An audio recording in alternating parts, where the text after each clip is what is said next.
Mutual fund. ये नाम सुनते ही हम सबके दिमाग में एक लाइन जरूर आती है, वो तेजी से पढ़ी जाने वाली चेतावनी।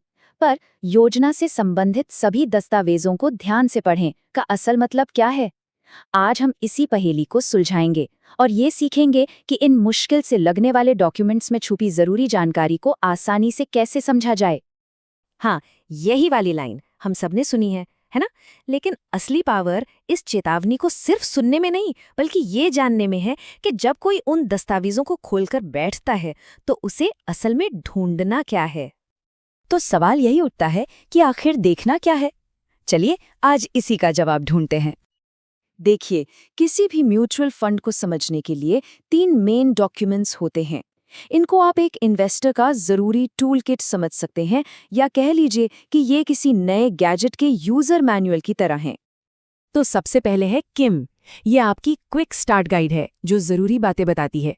फिर आता है एसआईडी। ये गहन मैनुअल है जिसमें हर चीज की पूरी डिटेल होती है। और आखिर में है एसएआई, जिसमें सारी कानूनी और नियम कानून से जुड़ी बारीकियां होती हैं। चलिए किम से शुरू करते हैं। ये आप कह सकते हैं एक तरह का निचोड़ है, एक समरी। सेबी के नियम ये पक्का करते हैं कि हर एप्लीकेशन फॉर्म के साथ ये दिया जाए ताकि निवेशकों को सबसे जरूरी जानकारी शुरू में ही मिल जाए।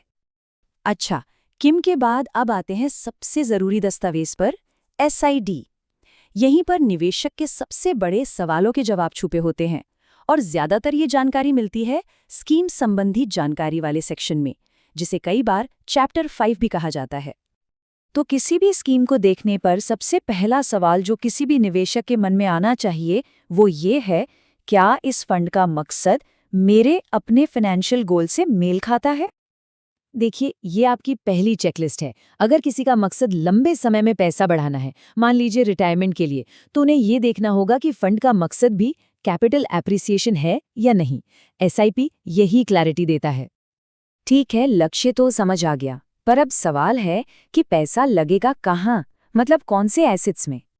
ये सेक्शन समझिए फंड का डीएनए बताता है।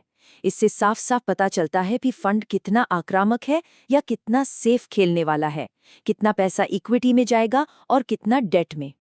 पैसा कहाँ लगेगा ये तो ठीक है, लेकिन फंड मैनेजर की सोच क्या है, वो किस तरीके से निवेश करेगा? ये हिस्सा हमें कैसे का जवाब देता है। मतलब फंड अपने गोल तक पहुंचेगा कैसे? क्या वो तेजी से बढ़ने वाली कंपनियों में पैसा लगाएगा या फिर अंडरवैल्यूड कंपनियों में? यही स्ट्रैटेजी फंड के परफॉर्मेंस की नींव होती है। और अब एक बहुत ही जरूरी सवाल, लागत कितनी आएगी? क्योंकि खर्चे सीधे सीधे आपके रिटर्न को कम करते हैं। साइड में इन सभी खर्चों का पूरा हिसाब किताब होता है, जैसे कि management fees, total expense ratio यानी टीईआर और एग्जिट लोड जैसे कुछ वन टाइम चार्ज। टीईआर पर खास ध्यान देना चाहिए, क्योंकि 1% का छोटा सा दिखने वाला खर्च भी लंबे समय में आपके मुनाफे पर बहुत बड़ा असर डाल सकता है।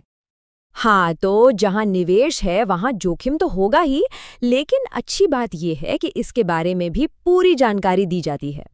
सेड में आपको हर तरह के रिस्क के बारे में बताया जाता है, लेकिन इसे समझने का एक बहुत ही आसान विजुअल तरीका भी है, और वो है रिस्क-ओ-मीटर। ये है रिस्क-ओ-मीटर। जैसा कि नाम से ही जाहिर है, ये एक नज़र में बता देता है कि स्कीम में जोखिम कितना है, कम जोखिम से लेकर बहुत ज्यादा जोखिम तक। इससे रिस्क लेवल समझना बहुत आसान हो जाता है।